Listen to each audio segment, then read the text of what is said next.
Baruchim Habaim. Welcome to this program. This is one of the lights in a very, very dark time within our world.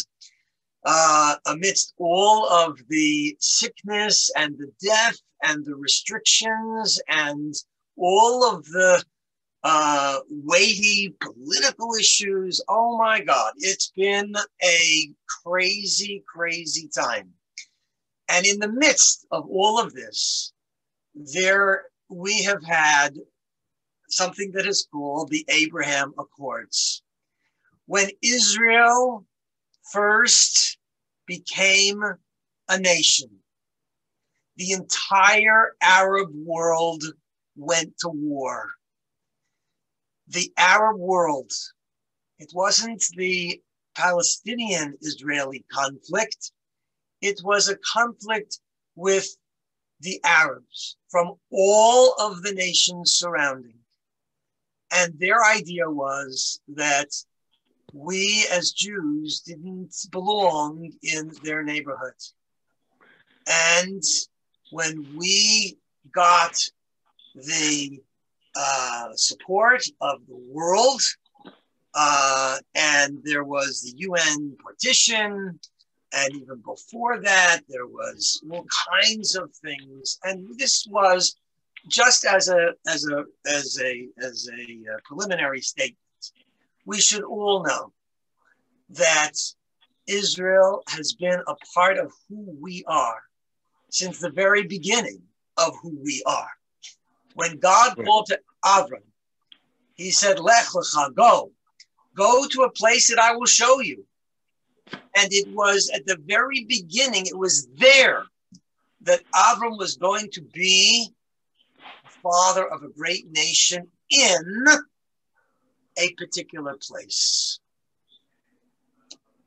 One of the most important lines in the Torah is that, well, this is going to be your land, but right now it's not going to be your land because the sin of the Amorite is not complete, and they are here, and it has to be until they lose their right to be in the land that you're going to be able to live in this land.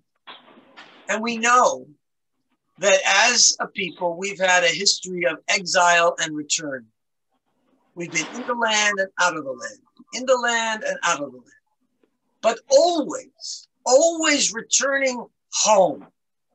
Not a colonial power, but returning home to our homeland. And so when in the modern period, when the Jewish people once again came home, the Arab world said, we don't want you here. There has been some peace agreements with Egypt and with Jordan, but the rest of the Arab world, until recently, did not have diplomatic relations. People that went to Israel were not allowed to go to the Arab lands. And there's been a war between Israel and the Arab nations. And I'm not going to say anything more because we have a really wonderful, wonderful guest whose name is Marc Tobin. Marc Tobin has been with us a number of times. He happens to be the son of Janet and Erwin, longtime members of our congregation and very active. But Marc is here because Marc is an Israeli. And I like to say that Marc is our connection to the Israeli on the streets, a person who lives a daily life, has wife and children and grandchildren, and is involved in Israel as a regular person. He's not in the government. He is a lawyer and an entrepreneur, and he is passionate about his home, where his children serve in the IDF, the Israel Defense Forces, and where Marc has made his life and is living.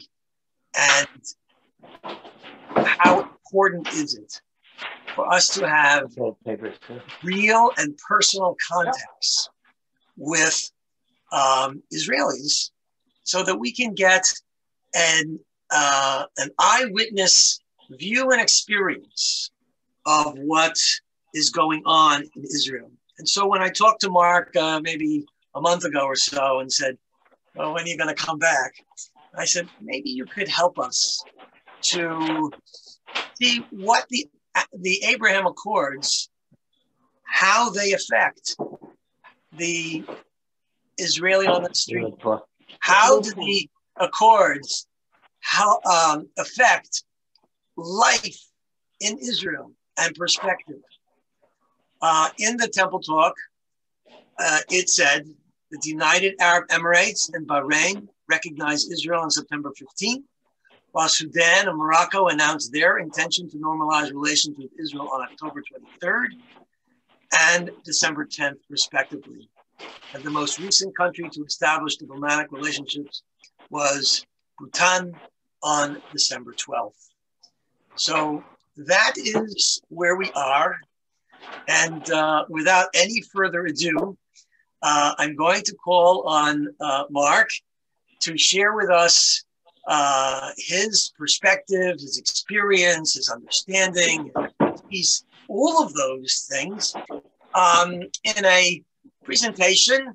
And when he is finished, we will have time for questions and answers. So I am going to spotlight Marc, and I'm going to say Baruch haba. We're 7 hours difference, so I hope you had your dinner. And it's really glad to have you with us. Marc, Tobin. Okay. Hi, guys. First of all, good morning. I hope everybody has gotten their bagel and their lox and they're ready to sit down for a little while and enjoy this. I'm trying to get the screen correct. It's funny, you know, usually when you speak to a group, you get an honorarium, but I think after listening to the rabbi, his introduction, I think I actually have to pay the rabbi something for that wonderful welcome. The other thing is the last time that we spoke was, I believe, in the summer when very much the discussion in Israel was of annexation. And the question that we had discussed at that time was how annexation would go forward. Would annexation go forward? How is Israel dealing with annexation? What would the world think of annexation?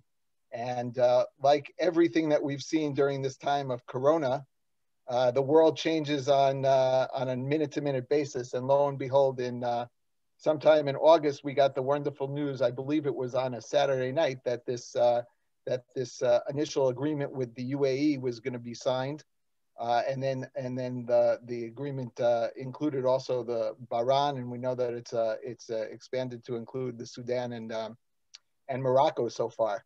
And things change so rapidly here in the Middle East. You know, after probably 70 years of no change, we've had a tremendous amount of change since August. So I wish I knew what the man on the street in Israel actually thought of this, because I haven't really seen the man on the street for about now, just about 10 months.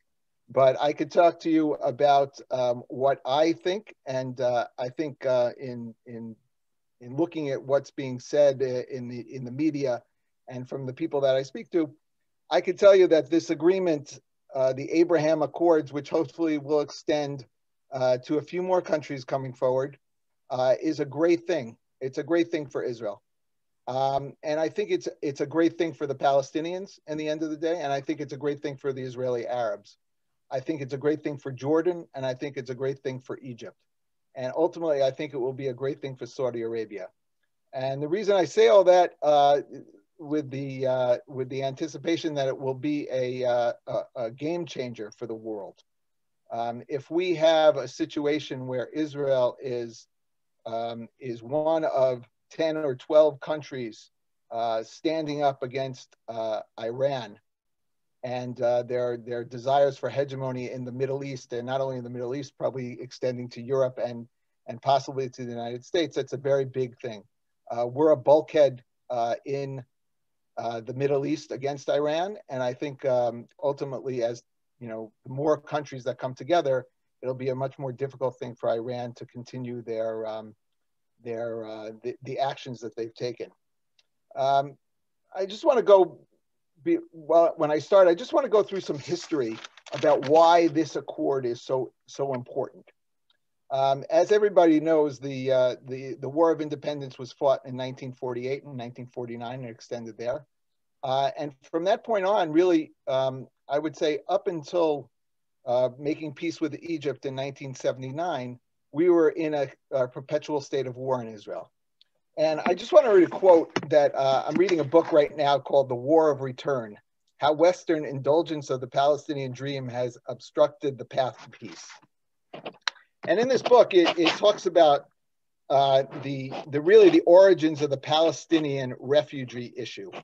I'm not going to get into the whole issue of refugees, even though I think that is the key point in all the hostilities that we see.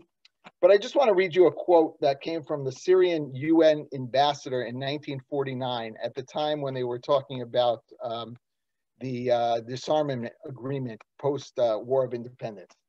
He said, his name was Faris al-Khoury, he said, Zionism was the foundation stone of the Arab states' foreign policy. And through that, the Arab League passed a resolution according to which no member state of the Arab League may negotiate or actually conclude a separate peace treaty or any other political, military, or economic agreement with Israel. Any state which takes any such course shall be considered to have withdrawn from the Arab League. He went further and he said, it's not our minds at all to make peace with the Jews or even recognize Israel. The Arabs determined that it was better to stay in a state of war than to make peace with Israel. We know that in 1979, when Anwar Sadat took the bold step of initiating peace with Menachem Begin, which ultimately came about through the Camp David Accords, the Arab League kicked out Egypt. And Egypt was the strongest member of the Arab League. The Arab League was housed in Cairo. They dismissed Egypt as a member, and Egypt stayed out of the Arab League until I think it was 1989 when it was readmitted to the Arab League. This move by the UAE and Bahrain and the Sudan and Morocco sets the stage for the future. It symbolizes that people are ready to move forward, and they're not going to keep on looking backwards and continue a path that led to a dead end, which is really what it led to for the Arab world. While Israel has advanced tremendously since 1948, the Arab world has been stuck going backwards, continually fighting a war against Israel, a war against the industrialization of the countries, a war against free trade with a country that is the second biggest public company, the second biggest representative on the NASDAQ of public companies in the world outside the United States, a technology juggernaut in the world. And I think what Bahrain and the UAE started was to say, we're ready to be part of the future. And we're not willing to have our children continue to look in the past and to continue to demonize people who are making good in the world. As you all know, Israel is a tremendous source of technology, not only computer technology, but also water technology. technology that is biotech technology, technology that is feeding the world and solving medical issues around the world. I think these two countries said, we want to be part of that. We don't want to be backwards. And I think from the Israeli point of view, this affords us further ability to export our technology, but also export our way of life. It's against a theocracy. It's against people who want to look to destroy. It's people who want to build up. And I think from an Israeli point of view, that is very important. And I think it's been very well received in Israel. First of all, Israelis love to travel. They love to travel, and this is, there are a good percentage of the Israeli population has origins in Morocco, and this opens up their ability to travel to Morocco, route trips and all sorts of things. But Israelis are also very entrepreneurial in spirit and in deed. I view this very similarly to when Eastern Europe opened up after the fall of the Berlin Wall. Israelis started traveling to the Czech Republic and to Hungary and all sorts of countries in Eastern Europe, which if you go to today, you'll see Israelis in business in those countries. Real estate, development of real estate and very other industries in those countries. And while Israelis love that ability to be part of the world, I think it's also, it's a sign of a change in attitude about how this agreement came about. For years, I would say probably since 1988 for sure, when the Palestinians first made their declaration that they were no longer in war, which we know that was not really no longer in war, the world viewed the only solution in the Middle East as the two-state solution, with the Palestinian, with finding a solution to the Palestinian issue, and then everything else could flow from that. And I like to call them the Oslo millionaires, the people who invested a lot of time and also got a lot of money for that, the Dennis Rosses of the world, who have peddled the notion of two-state solution is the only solution. Of course, we know John Kerry and his famous statement that nobody's going to make peace with Israel if there's no Palestinian progress. Well, this also debunked all those people.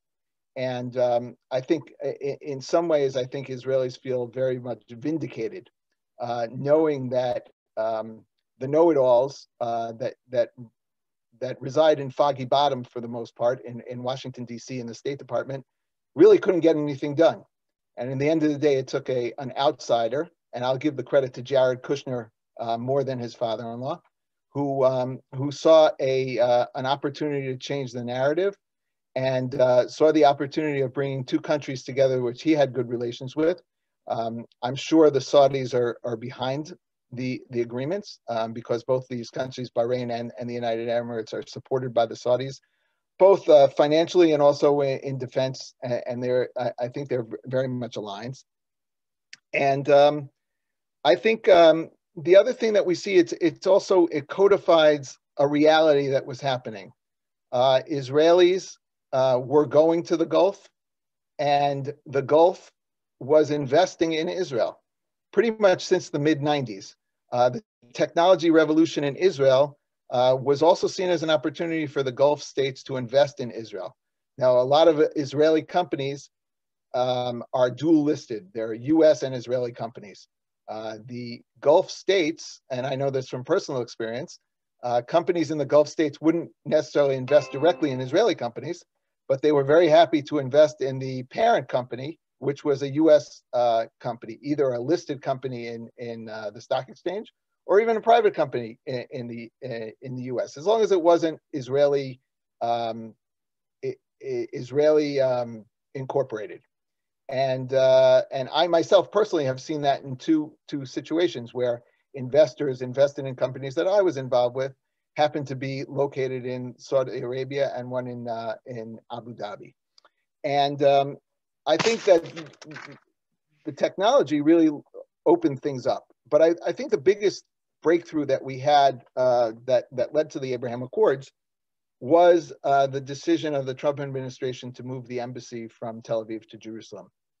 We heard for a year and a half that that would cause an earthquake in the Middle East, that it would cause the streets would be on fire in Mideast capitals, and Israel would be in the next intifada.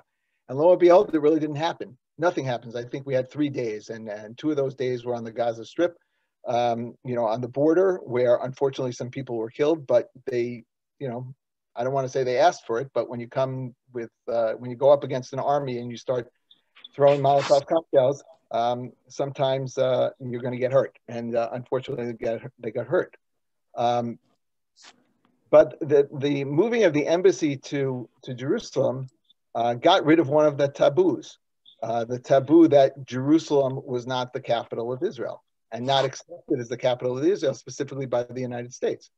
I mean, I know other states aren't recognizing Jerusalem as the capital, but, for the most part, the United States is the crucial factor in this. And by recognizing Jerusalem as its capital, I think it sent a very clear message to the rest of the world that it's time to get aboard the train that's moving forward and stop looking backwards.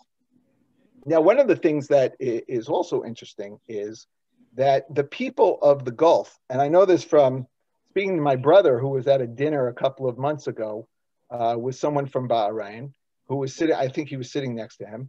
And the person from Bahrain they were staying in Tel Aviv. And right across from his hotel in Tel Aviv, there was a mosque. And he said to my brother, he was so surprised that the mosque was in Tel Aviv, because they had been told for all these years that Muslims are not allowed to practice their religion in Israel. And that also breaks taboos. When people come to visit Israel, they see that it's a real normal country, that it's a place that has religious freedom, that it has great beaches, that it has a tremendous amount of history, tremendous amount of respect for other religions, including Islam. It has tremendous amount of commerce and economic benefits for people to come. I think I spoke on previous calls when I said when people come to visit from the States in my business, they're always amazed at what Tel Aviv is. It's just this vibrant, modern city that is like on steroids. It's New York on steroids. And I think people from the Gulf really appreciate this opportunity to partner and come to Israel and feel welcome. That's one of the things that the Accords, the man on the street has been very welcoming to people that have come here. So I think it gives we've given the impressions to both the people in the UAE and the people in the Bahrain that Israel is a place that wants you. We want your investments. We want peace. We want to be partners going forward. A little interesting note is that about 6 doors down from my house is a friend of mine. And we just found out about 2.5 months ago that about 3 years ago, he was in and out of the community. He works for the foreign ministry. And lo and behold, we found out about 3 months ago that he had been the attaché in Bahrain and the UAE for about 1.5 years, laying the groundwork for the Abraham Accords. So it's not something that just popped up. This is something that's been in the works for a while. It's unfortunate that some of the Democratic people in policy making and some of the what I call the Oslo millionaires, they're the ones that have poo-pooed this, and everybody else seems to be much more positive about it. Even today, we see people saying that it really wasn't a big deal. All it was despots making agreements with Trump in exchange for getting some benefits. Well, you know what? I don't know. Abbas is a pretty big despot. Arafat was as bad as you can get. So I think that those people are a little bit jealous that they weren't able to get the credit, and they didn't have a vision for doing this. But I think we're on a train now, on a normalization train that is going to take us to more and more countries. I don't think it will stop. I do think when the deals were announced and President Biden at the time, the candidate said that he believes that he and Barack Obama had laid the groundwork for the Abraham Accords. I do agree with that. I think that they did. Unfortunately, I think that their biggest contribution was the Iran agreement, and that brought Israel much closer to Saudi Arabia, much closer to the United Arab Emirates, and much closer to Bahrain. As maybe it started as the enemy of my enemy is my friend, but they have a common goal. And one of the things that we do hear here in Israel is that the Iran deal was not only bad for Israel, it was bad for the Gulf. And it made people realize that we can't necessarily rely on people who are not going to see the region for what it is. There was a reality check during the Trump years. People took a step back, and I'm not saying Trump was great, Trump was bad, but there was a reality check that he went against what was accepted norms. Accepted that it has to be the Palestinian track first. It has to be the Iran nuclear deal. It has to be X, Y, and Z. You can't move the embassy because that would take away America's role. And all those things changed, and I think that allowed the Gulf states to break away from the Arab League and to say we need to look out for our best interests. And I think that that's what they've done.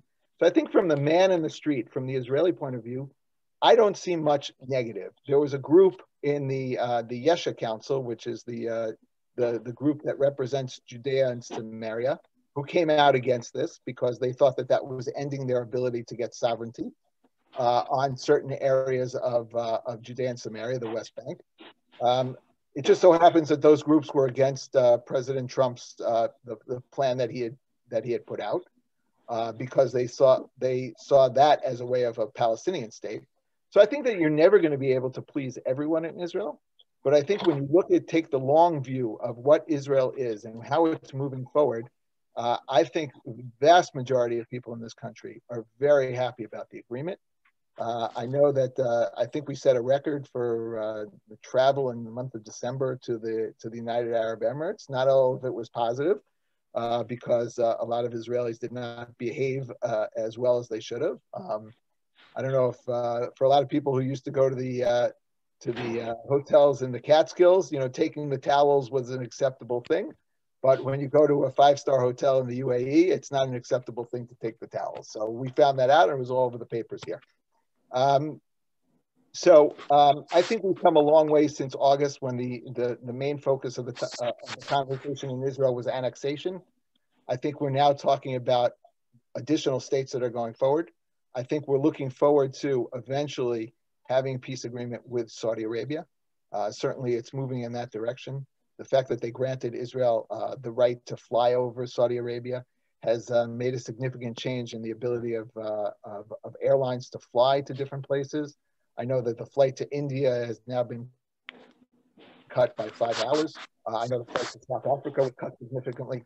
And, we want to, in Israel, I think I speak for the majority here, we want to move forward. We want to have relations with countries that want to have relationships with us from a positive point of view. And we want defense alliances. We're still fighting a common enemy. We're still fighting Iran, which is a common enemy. And it's a lot easier in some ways for the Arab countries to get behind Israel on the fight. I was told that there are only 3 countries that supported, there were only 4 groups that supported Netanyahu's speech in front of Congress in 2015 against the Accords. The United Arab Emirates, Saudi Arabia, the Bahrain, and the Republican Party. So it's we're in a very different situation. I was just reading something today, and I heard that there was a funny joke going around in Saudi Arabia, and I think that this is that this kind of sets up where things are, I think, in the world, and maybe also gives us an indication as to why the Gulf is coming around. The joke in Saudi Arabia going around is, what's the difference between the Arab Gulf leaders and Netanyahu? And the answer is the Gulf states really hate the Palestinians. So I think that that's another thing that's driving things. I think for years they've funded and they've been on the Palestinian side, and it's really gotten them nowhere. It's moved backwards. There's never been positive steps from the Palestinians, as we all know. The only two prime ministers that were thrown out of office in the last couple of years were Ehud Olmert and Ehud Barak, and both of them made far-reaching offers to the Palestinians that were rejected. And those would be, no one could run on those platforms. Today, the Palestinian issue is pretty much agreed to by 80% of Israel. So I think that this is the future, and that's what I have to say. So that's my introduction. I know Rabbi Yafi wants to introduce some questions, so I'm happy to answer questions from Rabbi Yafi, and then anybody else who wants to ask any questions, I'll do my best. I hope that you understand where we're standing on Israel from the Israeli side.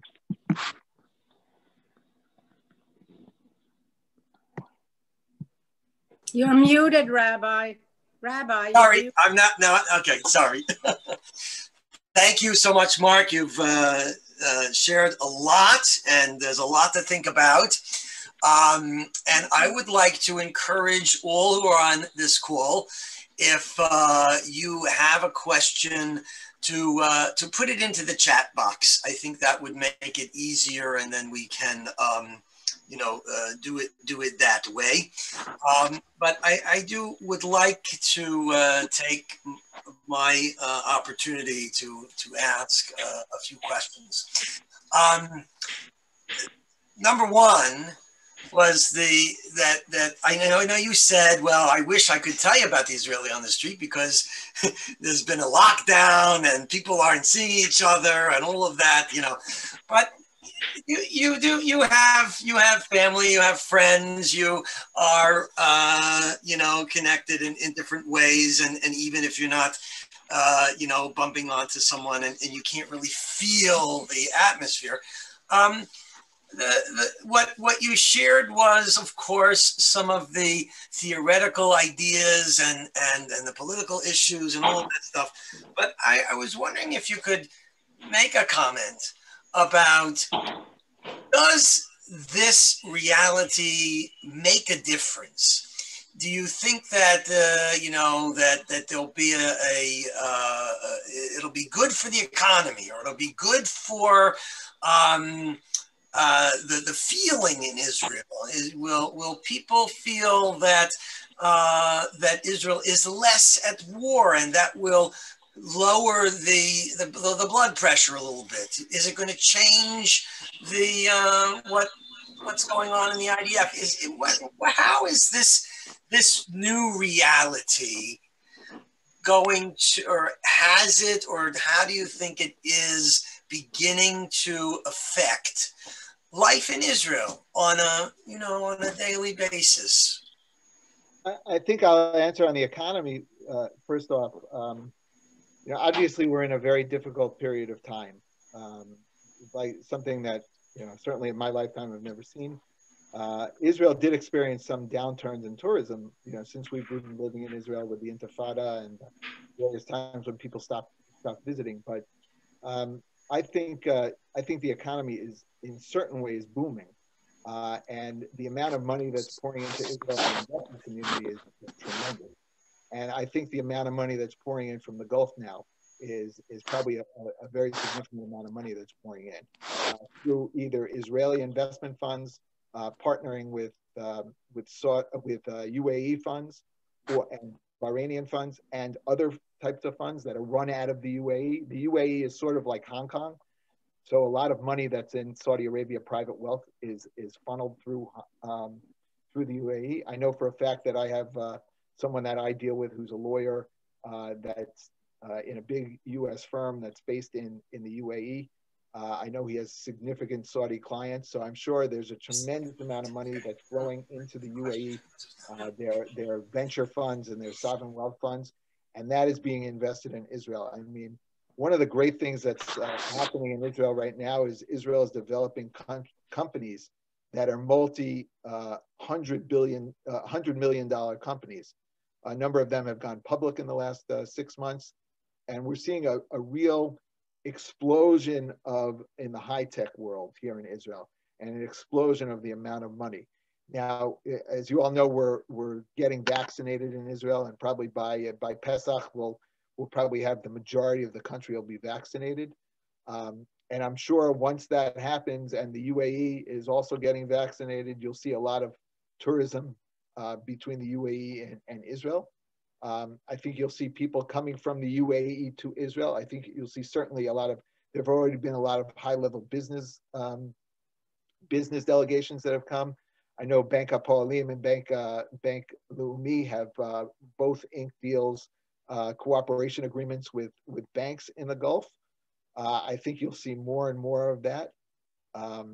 We have a common interest in seeing the technology grow, because I think you'll see a lot of also a good amount of exporting of technology.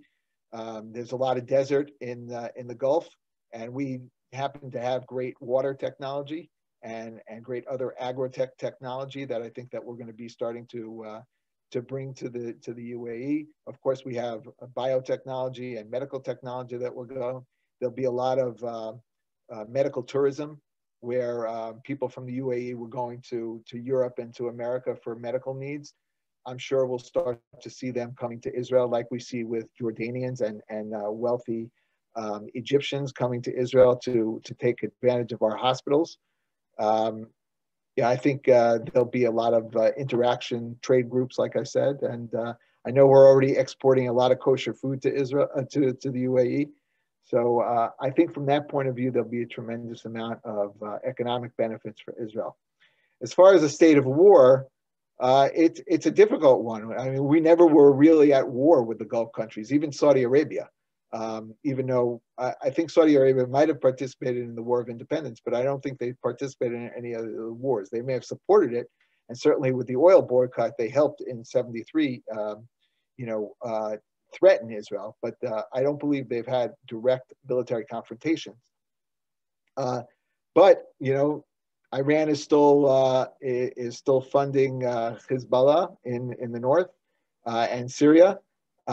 It's funding Hamas and Islamic Jihad in the Gaza Strip, and we have the Iranians. So I think that won't go away.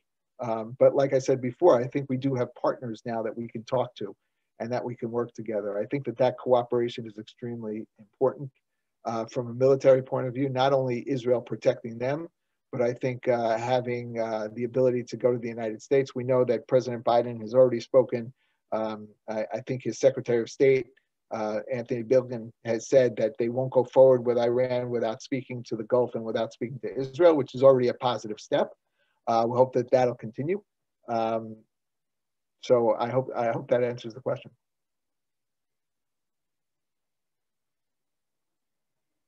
Do you want me to? Muted, Rabbi. Rabbi, you're muted. Oh, I'm sorry. Thank you. I don't know why my thing doesn't show that right away, but okay. There is a question that came in that is related to this, so that was my next direction. You mentioned, the two-state solution, and that for many years that was like the only possibility, and you talked about the think tanks in Washington, et cetera, et cetera. And that we were last together when we talked about the plan of annexation and so on.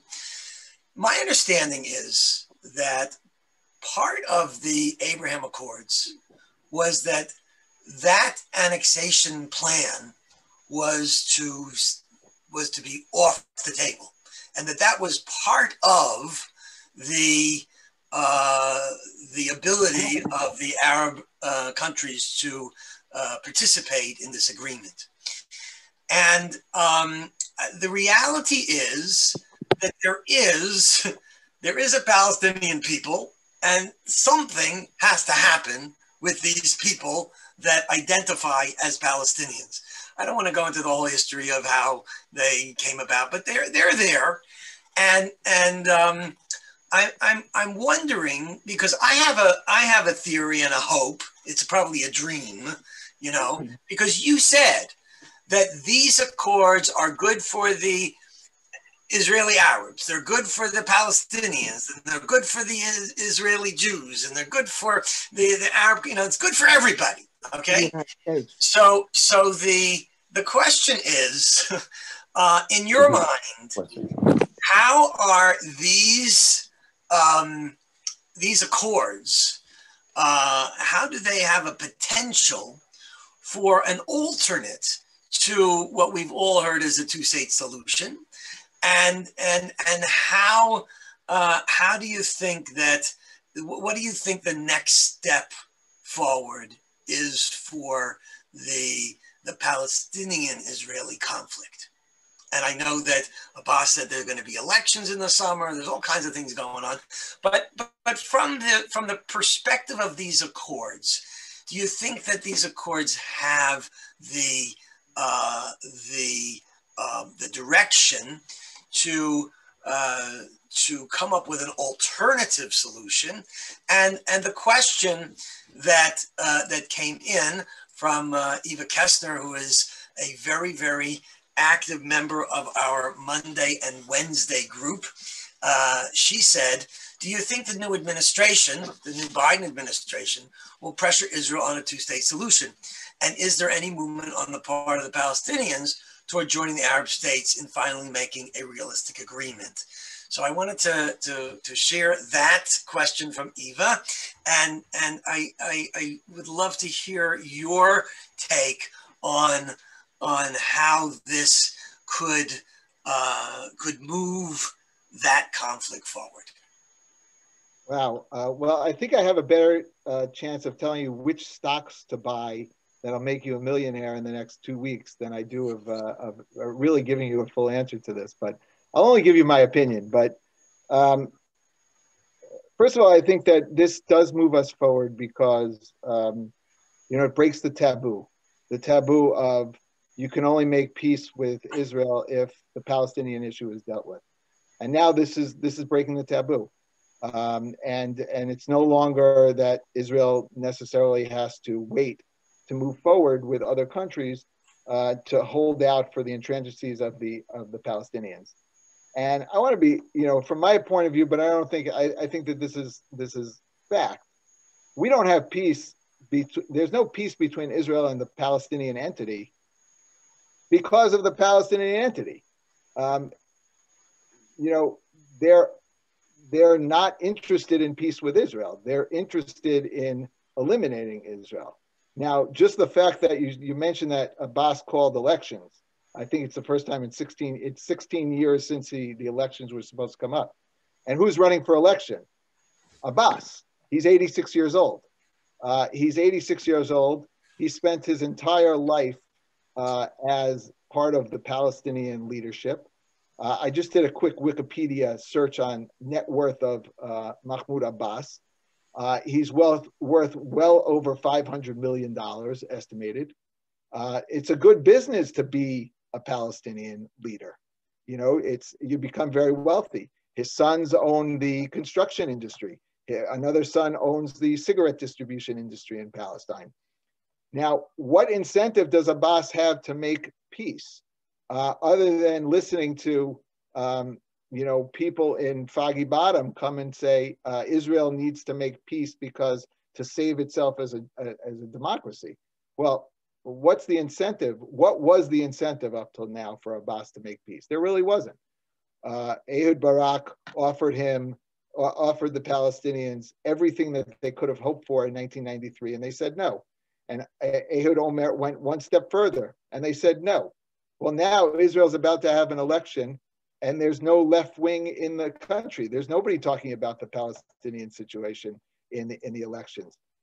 The only question is whether or not Netanyahu will get an outright majority, or whether or not he'll be forced out, but not forced out by left wingers. Whether it's going to be forced out by right wingers, and it's going to be a different right wing coalition.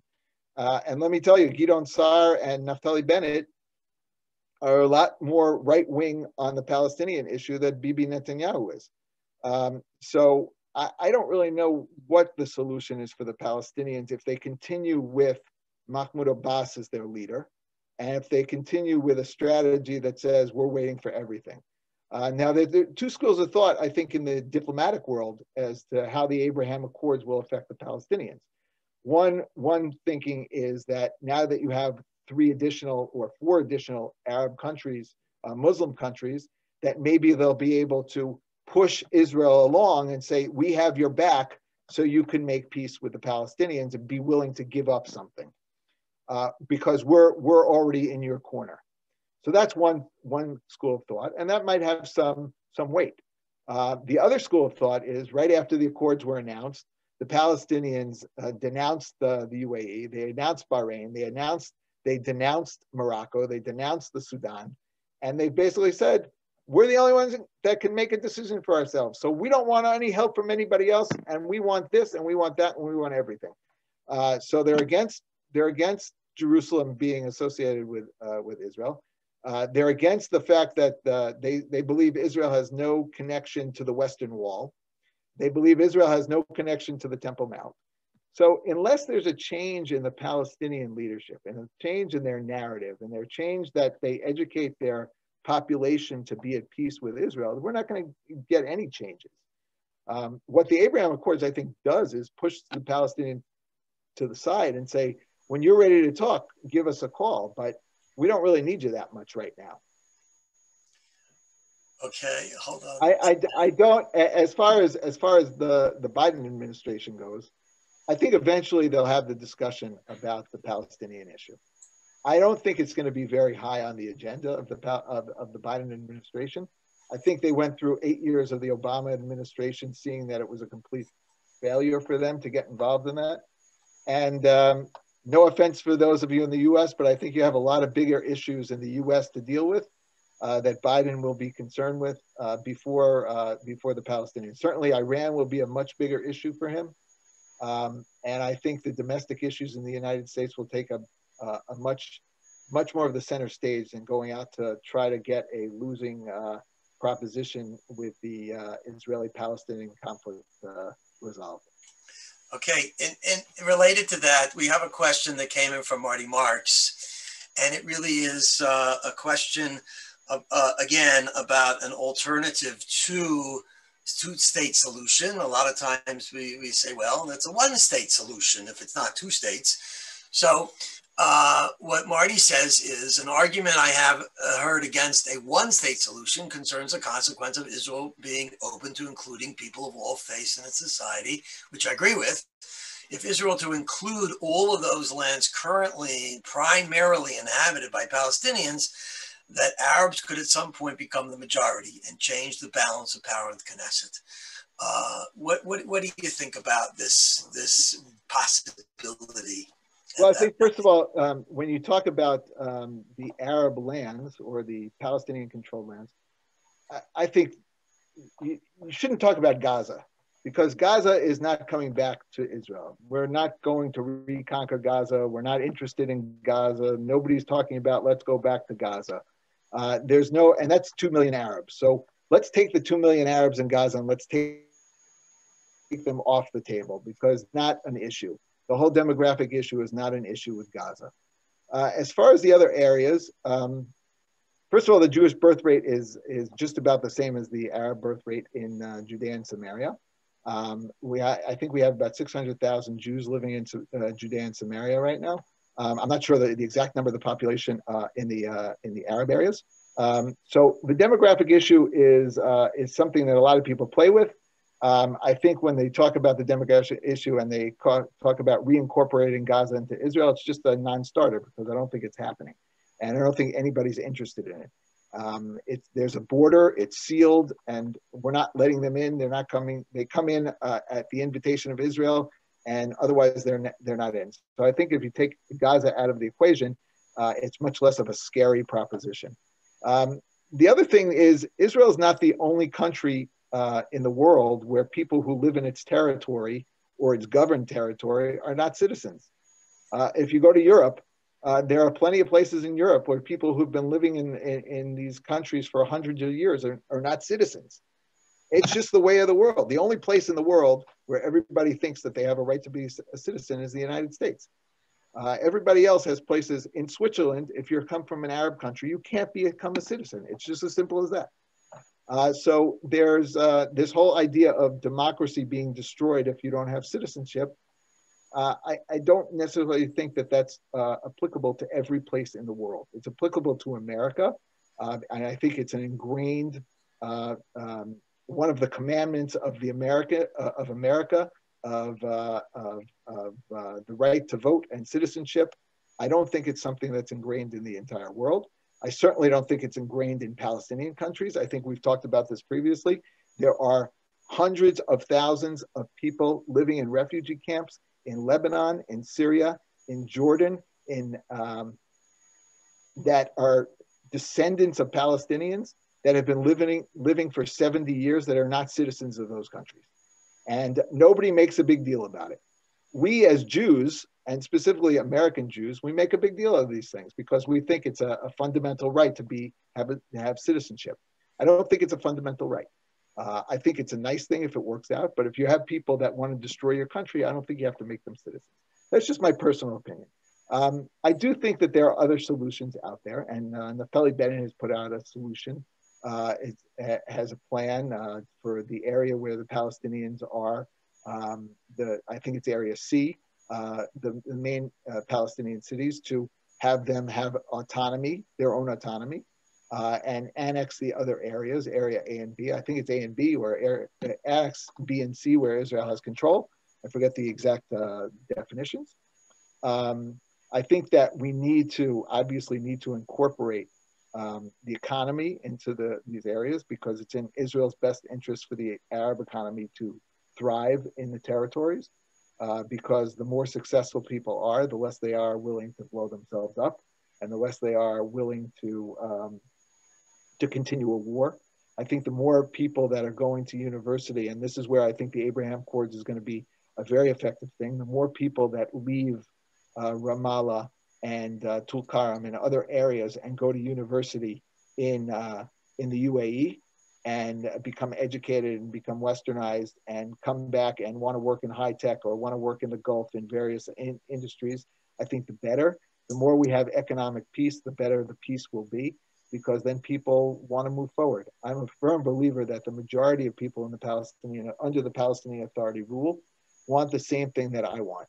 They want their kids to prosper. They want to own a house. They want to own a car. They want to be able to get by every month without having a negative balance in the bank account. They want to be able to buy food. They want to have celebrations, and they don't want to see their kids blown up.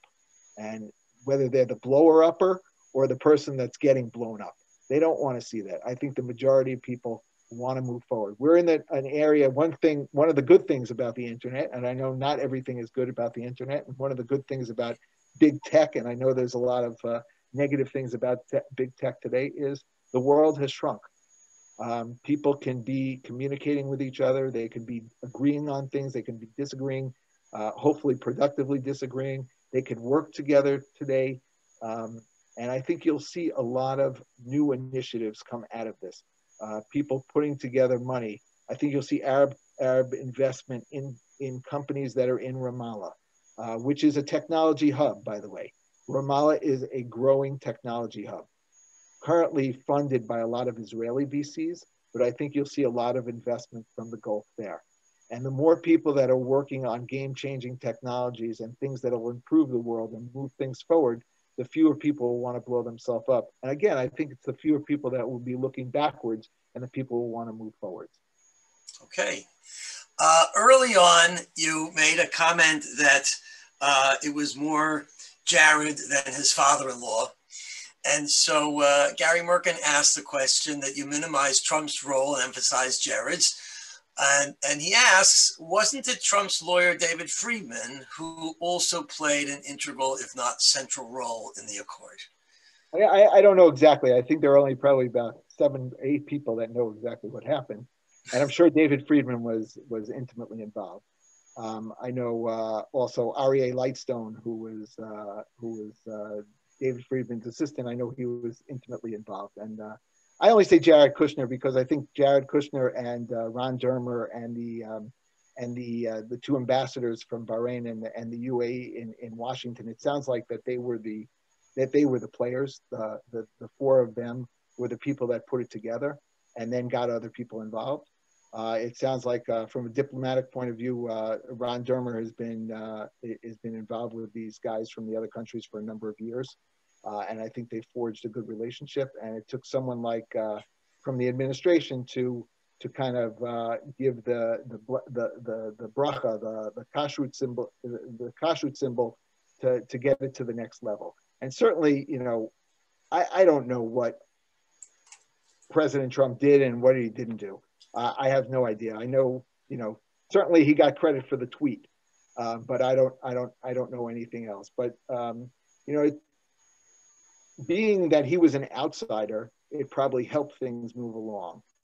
Being that he was made his, you know, he gave himself the reputation as being the deal maker. Maybe that helped things along. Maybe he gave Jared the encouragement to say, well, find out what they want and let's get it and let's get the deal done. I don't know. I'm sure that there were a handful of people that did it, but I know that they were visionaries. They were people that were not interested in just doing the same old thing. So that's what I know. Thank you. And from Judy and Avi, who have joined us from Florida, do you think the Arab states will pressure the Palestinians by not funding them anymore? Do you think there's a possibility of that? Well, I know that I recently heard that the UAE was working with Israel to pressure the United States to continue the defunding of UNRWA, which is the United States Relief Agency for the Palestinian refugees. So I think that they've seen that their money has gone to waste and gone to radicalization. I don't know if that'll come through. I mean, the big funder right now, currently, of the Palestinian Authority is the EU and the United States. I don't think that that'll stop. I think that they get a lot of money, and I think it's a very big incentive for the EU and the United States to keep their finger on the pulse there. I mean, certainly we know that Hamas, Islamic Jihad, Hezbollah, and the other radical groups are funded by Iran, so I don't think that that's going to stop.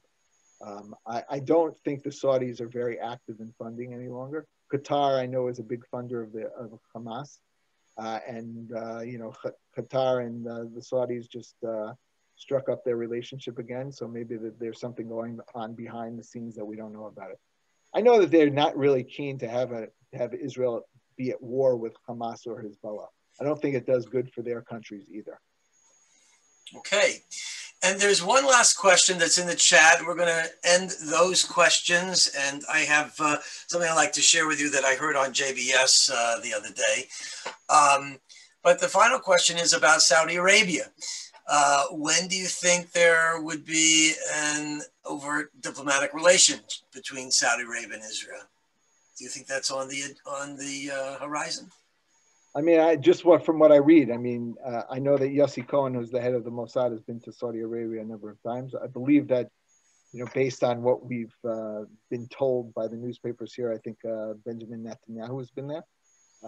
I think there are business relationships going on. Certainly, I'm sure the UAE serves as a base for a lot of things that we don't know about. You know, I personally think that that the Saudis are waiting for the king to die and for the crown prince to take over. It just sounds like that's the direction that it's going. He's kind of like the you know, it would be beyond his ability to deal with making peace with Israel because is stuck in a different world. And I think his son is much more interested in that. And his son is also much more, you know, Western. His son is much more interested in moving his country forward, recognizing also that the oil industry is going to decline, especially with all the things that are going on in the United States with oil production, but also with the electric vehicles. And you know, the economy of Saudi Arabia won't possibly be able to be the same economy in the next 20 years that it is today. And today, it's not the same economy that was 20 years ago. So the technology coming from Israel will be extremely important for the Saudis, I think, also. So, I mean, just from a personal point of view, I cannot see the Saudis staying behind. I think a lot hinges on what happens with Iran. I think the partnership between Israel and the Saudis against Iran is very big. I wouldn't be surprised to see the Saudis eventually get the custodianship of Har Habayit or the Al-Aqsa Mosque from the Jordanians, and that be the ticket, for them moving forward, and saying that that's what they want to do their peace deal with Israel. And that's what that's between them and the Jordanians. But I think that they see the way that the winds are blowing for them and for their society. So. Okay. All right. So I heard the other day, and this is in the context of how this is a very different time. There was a report on JBS, which is the Jewish Broadcasting Service, that has all kinds of really interesting programming, that in honor of the International Holocaust Day that was set up by the UN, that is January 27th, there is a group from, I believe it's the UAE, that is going to be visiting Israel. And they're going to receive a education in Arabic about the Holocaust. And this is something that, in my mind, is extremely important and exciting. And it's my hope, as you said, that there is Israelis are really interested in traveling, and that this is opening up the world to a bit of a give and take. And I guess I'm going to you put my rabbinic hat on and say we have to say the words, Hinei matov umanaim shevet achim gam yachad. The Arabs and the Jews, we've always been brothers, we came from the same Abraham, it's Ishmael and Yitzchak. And when we can live together in peace and harmony and agree to disagree, in my mind, that's a very, very exciting kind of thing. And it's my hope and my prayer that this is something that is recognized as a really great new reality for not just the Israelis, but for the Arabs as well. As you said, the partnership, the learning from everything that Israel has to offer. It's a bit of a busha, a bit of an embarrassment, what you said about some of us not behaving properly when we when we went to visit, and I hope that we'll take that take that seriously, and I think that every situation is a learning situation. So I would like to ask you if you'd like to make any final statements or any comments, and perhaps you can share with us a little bit about the the move towards a totally vaccinated country, and what it's been like to have experienced this pandemic in Israel. And what's going on at the moment. I know there was recently another lockdown, and perhaps you can share with us from a personal point of view what that's been for you, and anything else on the Accords. I'll start with the pandemic, and I'll end with just a little there you go. back to our topic. I would say the last 10 months have been certainly the most unbelievable time in my life. We went from the lows of the low to the highs of the high. As many of you know, I think I talked about, we had our oldest son got married the first night, the night before the first lockdown at 2:00 in the morning. We put together a wedding in about an hour and a half, and we served a couple of leftover pieces of chocolate and some Twizzlers, and that was the wedding. But my son got married, and that was incredible. There is the lockdown has allowed us here in my neighborhood, at least, to really grow closer as a neighborhood. We are fortunate. I'm fortunate that I live in a house. I have a garden. I have fields that I'm able to walk in. We're fortunate that we're made up of about 6 different streets in our neighborhood, and each of our streets has had fully functioning minyanim every day since the lockdown started. We have learning, Jewish learning on Zoom, Jewish learning in groups outside. My house is a shul. We have, I'm one of 4 gardens that we have 10 people in each garden every Friday night and every Shabbat morning and every Shabbat afternoon. And we daven Rosh Hashanah, Yom Kippur. We've dealt with the elements of summer, the elements of winter. We daven every morning on the street. We've done Shiva minions outside people's homes. We've done minyanim outside people's homes who have been in seclusion, because they're with people who are saying Kaddish and they need to say Kaddish. So we do the minyan in front of their house instead of somebody else's house. It's really been a remarkable experience in that way. It's been a remarkable, the closeness to family, the closeness to our neighbors. From that point of view, it's just been incredible. But there are sad things, when you go to Tel Aviv, and I have to go to Tel Aviv once in a while, there's no traffic and there's no people. And that's sad. When you go to the Kotel, you're stuck in a roped off area of 10 people, and there are very few people there at the Kotel. So those are sad things. You don't feel the life. You don't feel the people. But that's the same thing I imagine that you are all experiencing in the U.S. We try not to go out. My wife and I try not to go out that much. My daughter works in a hospital type environment for children with special needs. She's been in isolation, I think, 5 times, but she keeps on going back because they can't shut the place because the parents need it more than we need her not to be in isolation. My oldest son just got back from his reserve duty in the Army. He has to go get his second shot on Wednesday.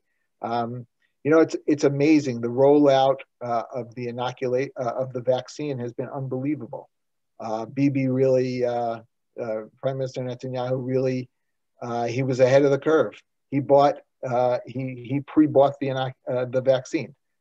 He still gets grief for that because he's paid $16 a dose instead of $8 a dose. But like I said, by Passover, we're all going to be vaccinated, which is going to be an amazing thing. Now, we don't know if it's going to work. Nobody knows if it's going to work. I had my second vaccine on Friday, so I have another couple of days before I'm supposed to be okay. Israel is now a test market for the vaccine because we'll be the first complete society that'll be vaccinated, so we'll know what's going on. On the same token, they announced today that the airport will be locked down for the next 2 weeks. No flights in or out except for emergencies. It's a very scary situation, and just like you're experiencing it, we're experiencing it. I think for us over here, we felt like there's a little bit of light at the end of the tunnel with the vaccine coming out, but we have societal issues that we're dealing with. We're dealing with the fact that the ultra-Orthodox and the Arab sectors are not complying with the lockdown rules, and that now I think it's 60% of the virus. People with the virus now are from those 2 sectors. And that's very difficult because it creates a lot of strife within the society. We're dealing with an election that's coming up in a couple of weeks. Our fourth election in the last year and a half. And that's also a difficult thing. We're not dealing with the same stress that I think that you're dealing with in the US. Maybe that stress has been lightened now that the president has been inaugurated.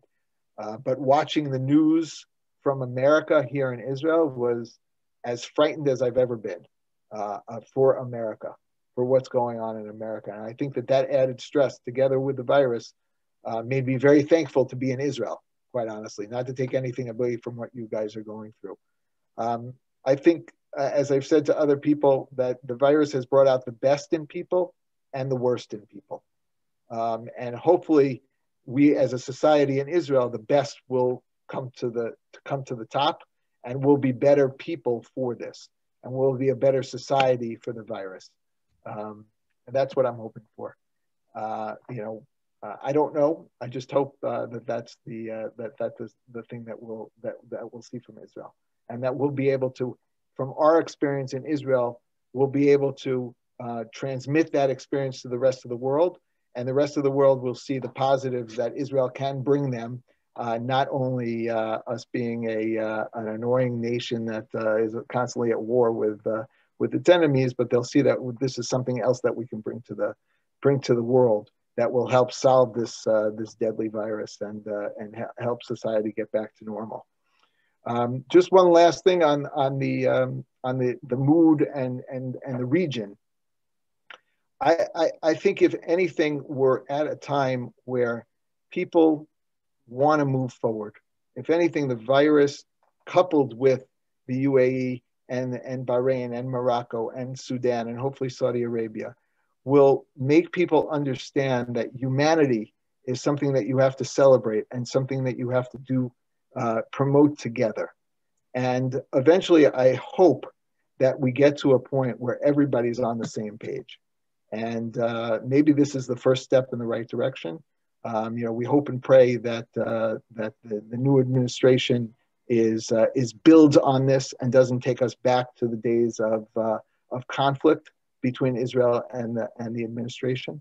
And that's all we can say is we hope further that I think when Israelis view themselves as being strong, those other nations will come and to respect us and come forward to move in our direction. And so I hope that happens. And I hope the next time we speak, I don't know what it is. I hope we won't have to talk about another election, either in the US or in Israel. And I hope we'll talk about how we're dealing with all the volumes of US tourists that are coming back to Israel because they've missed coming here for the last year. And they can't wait to get on El Al and get to Israel because they miss the schnitzel in the hotels, and they miss the falafel, and they miss the hotel breakfasts, and the birthright trips are all full, and that we see better days, and that everybody should stay healthy, and that's it. Thank you very much. I really appreciate the opportunity to talk to you guys. Well, I am going to say amen. No more words. I want to say thank you, Marc, for joining us all the way from Israel. And as I said, amen, I really do. And Gary is adding in the chat and say also a woman. You know that joke today? It's amen and a woman, okay, in the world of equality. So I want to thank all of you who have joined us today. I hope that this was a helpful and informative and insightful and an opportunity to think about a very, very important topic. And we're grateful to Marc for taking the time to join us and to share his perspective.